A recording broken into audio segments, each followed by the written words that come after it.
नमस्कार। हीलिंग पाठशाला में आपका स्वागत है। आज हम बात करेंगे साइकोसोमेटिक डिजीज यानी मनोदैहिक रोगों के बारे में।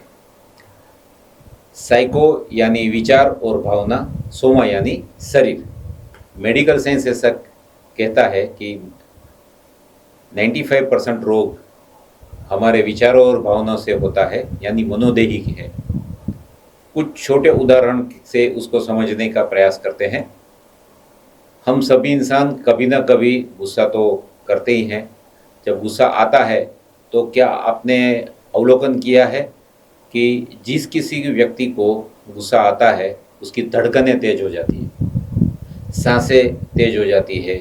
तो सोचिए, अगर 5 मिनट का गुस्सा शरीर को इतना नुकसान पहुंचा सकता है, तो नकारात्मक भावनाओं अगर लंबे समय तक दबी हुई होती है तो क्या क्या नुकसान पहुंचाता होगा।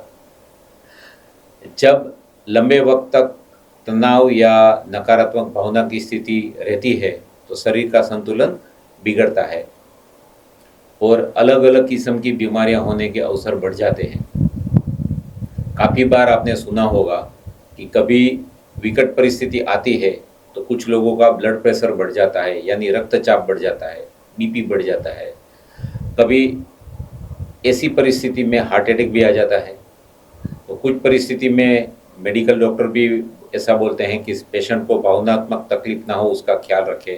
काफ़ी बार बोलते हैं ना कि अगर मान लो कोई घर पे कोई चीज़ पे ज़्यादा अनबन हो गई हो तो बोले उसके पास जाके ये सब डिस्कस मत करो, उसका बीपी कंट्रोल में रहेगा, स्ट्रोक होने की संभावना है। ऐसा सब आपने सुना होगा। तो कुछ रोग ऐसे हैं जिसमें मेडिकल साइंस में इसका संपूर्ण इलाज नहीं है, जैसे कि GERD यानी गैस्ट्रो एसोफेगल रिफ्लेक्स डिसीज। आम भाषा में हम उसको एसिडिटी बोलते हैं, लेकिन ये कुछ ज़्यादा वाला है। फिर कब्ज, IBS यानी irritable bowel syndrome, diabetes, BP, blood pressure, asthma, migraine, eczema, allergy, मासिक धर्म से जुड़ी हुई तकलीफ़ें, ऐसे बहुत सारा लंबा लिस्ट है।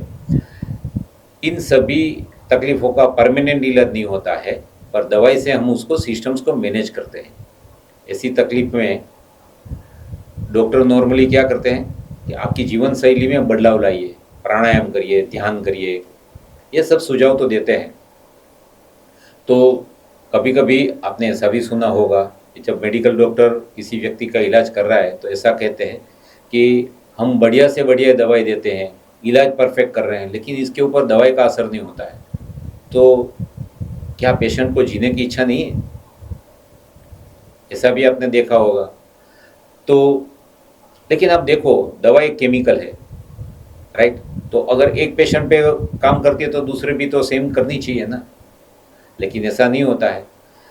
किसी स्थिति में आपने ऐसा भी देखा होगा कि दर्दी की परिस्थिति एकदम नाजुक है, तो दवाई काम नहीं करती, डॉक्टर बोलते हैं लास्ट स्टेज पे है, लेकिन वो लंबा खींच लेते हैं क्योंकि उसका मनोबल, इच्छे की, जीने की तमन्ना बोलते हैं ना, वो सब बहुत प्रबल होती है।